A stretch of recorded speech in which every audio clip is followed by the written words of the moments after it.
From translation, RSV Revised Standard Version, this 212th day of the year, today we are reading passages, Isaiah 30-17, Isaiah chapter 13, verses 1 to 22, the oracle concerning Babylon, which Isaiah the son of Amoz saw. On a bare hill raise a signal, cry aloud to them, wave the hand for them to enter the gates of the nobles. I myself have commanded my consecrated ones, and have summoned my mighty men to execute my anger, my proudly exulting ones. Hark, a tumult on the mountains as of a great multitude. Hark, an uproar of kingdoms, of nations gathering together. The Lord of hosts is mustering a host for battle. They come from a far country, from the end of the heavens, even the Lord and the weapons of his indignation, to destroy the whole land. Wail, for the day of the Lord is near, as destruction from the Almighty it will come. Therefore all hands will be feeble, and every man's heart will melt, and they will be dismayed. Pangs and agony will seize them, they will be in anguish like a woman in travail. They will look aghast at one another, their faces will be aflame. Behold, the day of the Lord comes, cruel with wrath and fierce anger, to make the earth a desolation, and to destroy its sinners from it. For the stars of the heavens and their constellations will not give their light, the sun will be dark at its rising, and the moon will not shed its light. I will punish the world for its evil, and the wicked for their iniquity. I will put an end to the pride of the arrogant, and lay low the haughtiness of the ruthless. I will make men more rare than fine gold, and mankind than the gold of Ophir. Therefore I will make the heavens tremble, and the earth will be shaken out of its place, at the wrath of the Lord of hosts in the day of his fierce anger. And like a hunted gazelle, or like sheep with none to gather them, every man will turn to his own people, and every man will flee to his own land.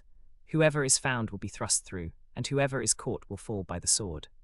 Their infants will be dashed in pieces before their eyes, their houses will be plundered, and their wives ravished. Behold, I am stirring up the Medes against them, who have no regard for silver and do not delight in gold. Their bows will slaughter the young men, they will have no mercy on the fruit of the womb, their eye will not pity children. And Babylon, the glory of kingdoms, the splendor and pride of the Chaldeans, will be like Sodom and Gomorrah when God overthrew them.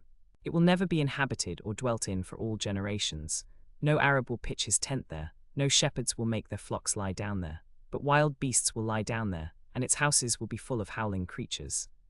Their ostriches will dwell, and their satyrs will dance. Hyenas will cry in its towers, and jackals in the pleasant palaces. Its time is close at hand, and its days will not be prolonged. Isaiah chapter 14, verses 1 to 32, for the Lord will have compassion on Jacob and will again choose Israel, and will set them in their own land. And sojourners will join them and will attach themselves to the house of Jacob.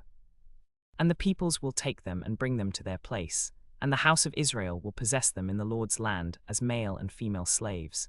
They will take captive those who were their captors, and rule over those who oppressed them. When the Lord has given you rest from your pain and turmoil and the hard service with which you were made to serve, you will take up this taunt against the king of Babylon, how the oppressor has ceased, how his insolence has ceased. The Lord has broken the staff of the wicked, the scepter of rulers, that smote the peoples in wrath with unceasing blows, that ruled the nations in anger with unrelenting persecution. The whole earth is at rest and quiet. They break forth into singing. The cypresses rejoice at you, the cedars of Lebanon, saying, since you were laid low, no hewer comes up against us. Sheol beneath is stirred up to meet you when you come. It rouses the shades to greet you, all who were leaders of the earth. It raises from their thrones all who were kings of the nations. All of them will speak and say to you, you too have become as weak as we. You have become like us. Your pomp is brought down to Sheol, the sound of your harps. Maggots are the bed beneath you, and worms are your covering. How you are fallen from heaven, O day star, son of dawn. How you are cut down to the ground, you who laid the nations low. You said in your heart, I will ascend to heaven. Above the stars of God I will set my throne on high. I will sit on the mount of assembly in the far north. I will ascend above the heights of the clouds. I will make myself like the Most High. But you are brought down to Sheol, to the depths of the pit. Those who see you will stare at you and ponder over you. Is this the man who made the earth tremble, who shook kingdoms, who made the world like a desert and overthrew its cities, who did not let his prisoners go home? All the kings of the nations lie in glory, each in his own tomb. But you are cast out, away from your sepulchre, like a loathed branch, clothed with the slain, those pierced by the sword, who go down to the stones of the pit, like a dead body trodden underfoot. You will not be joined with them in burial, because you have destroyed your land, you have slain your people. May the descendants of evildoers never more be named. Prepare slaughter for his sons because of the guilt of their fathers, lest they rise and possess the earth, and fill the face of the world with cities. I will rise up against them, says the Lord of hosts, and will cut off from Babylon name and remnant, offspring and posterity, says the Lord. And I will make it a possession of the hedgehog, and pools of water, and I will sweep it with the broom of destruction, says the Lord of hosts. The Lord of hosts has sworn, as I have planned, so shall it be. And as I have purposed, so shall it stand, to break the Assyrian in my land, and upon my mountains trample him under foot. And his yoke shall depart from them, and his burden from their shoulder. This is the purpose that is purposed concerning the whole earth, and this is the hand that is stretched out over all the nations. For the Lord of hosts has purposed, and who will annul it? His hand is stretched out, and who will turn it back? In the year that King Ahaz died this oracle came. Rejoice not, O Philistia, all of you, that the rod which smote you is broken. For from the root of the serpent will come forth an adder, and its fruit will be a flying fiery serpent. And the firstborn of the poor will feed, and the needy lie down in safety. But I will kill your root with famine, and your remnant I will slay. Wail, O gate. Cry, O city, melt in fear, O Philistia, all of you. For there comes a smoke out of the north, and there is no straggler in his ranks. What will one answer the messengers of the nation? The Lord has founded Zion, and in her the afflicted of his people find refuge. Isaiah chapter 15, verses 1-9, an oracle concerning Moab. Because Ar is laid waste in a night, Moab is undone. Because Kir is laid waste in a night, Moab is undone. He has gone up to the temple, and to Dibon, to the high places to weep. Over Nebo and over Medeba Moab wails. On every head is baldness, every beard is shorn. In the streets they gird on sackcloth, on the housetops and in the squares every one wails and melts in tears. Heshbon and Elil cry out, their voice is heard as far as Jahaz. Therefore the armed men of Moab cry aloud, his soul trembles. My heart cries out for Moab, her fugitives flee to Zoar, to Eglath-Shelishiyah, for at the ascent of Luhith they go up weeping.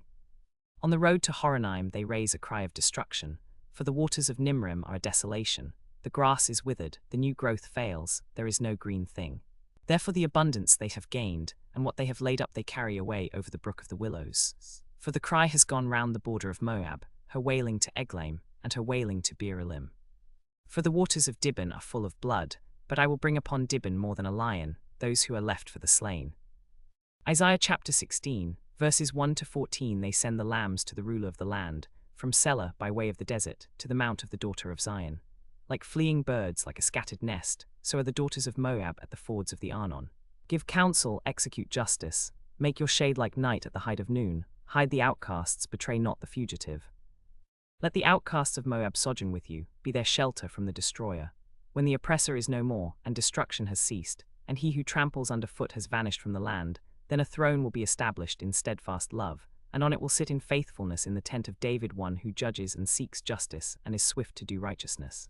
We have heard of the pride of Moab, how proud he is, of his arrogance, his pride, and his insolence. In his idle boasting he is not right. Therefore let Moab wail for Moab, let every one wail. Mourn, utterly stricken, for the raisin cakes of Kir-Hareset, which all the people of Moab long. For the fields of Heshbon languish, and the vine of Sibmah. The lords of the nations have struck down its branches, which reached to Jazer and strayed to the desert. Its shoots spread abroad and passed over the sea. Therefore I weep with the weeping of Jazer for the vine of Sibmah. I drench you with my tears, O Heshbon and Elil, for upon your summer fruit and your harvest the shout has fallen, and joy and gladness are taken away from the fruitful field. And in the vineyards no songs are sung, no shouts are raised, no treader treads out wine in the presses, the shout of joy is hushed. Therefore my heart moans for Moab like a lyre, and my inmost self for Kir-Hareset. And it will come to pass, when Moab presents himself, when he wearies himself upon the high place, and comes to his sanctuary to pray, that he will not prevail. This is the word which the Lord spoke concerning Moab in the past. But now the Lord has spoken, saying, in 3 years, like the years of a hired worker, the glory of Moab will be brought into contempt, in spite of all his great multitude. And those who remain will be very few and feeble. Isaiah chapter 17, verses 1-14, an oracle concerning Damascus. Behold, Damascus will cease to be a city, and it will become a heap of ruins. Her cities will be deserted forever. They will be for flocks, which will lie down, and none will make them afraid. The fortress will disappear from Ephraim, and the kingdom from Damascus, and the remnant of Syria will be like the glory of the children of Israel, says the Lord of hosts. And in that day the glory of Jacob will be brought low, and the fat of his flesh will grow lean. And it shall be as when the reaper gathers standing grain, and his arm harvests the ears. And it shall be as when one gleans the ears of grain, in the valley of Rephaim. Gleanings will be left in it, as when an olive tree is beaten, 2 or 3 berries in the top of the highest bough, 4 or 5 on the branches of the fruit tree, says the Lord God of Israel. In that day men will regard their Maker, and their eyes will look to the Holy One of Israel. They will not regard the altars, the work of their hands, and they will not look to what their own fingers have made, either the Asherim or the altars of incense. In that day their strong cities will be like the deserted places of the Hivites and the Amorites, which they deserted because of the children of Israel, and there will be desolation. For you have forgotten the God of your salvation, and have not remembered the rock of your refuge. Therefore, though you plant pleasant plants and set out slips of an alien god, though you make them grow on the day that you plant them, and make them blossom in the morning that you sow, yet the harvest will flee in a day of grief and incurable pain. Ah, the tumult of many peoples, they roar like the roaring of the seas. Ah, the noise of nations, they thunder like the thundering of the waters. The nations roar like the roaring of many waters, but he will rebuke them, and they will flee far away, chased like chaff on the mountains before the wind and whirling dust before the storm. At evening time, behold, terror. Before morning they are no more. This is the portion of those who despoil us, and the lot of those who plunder us.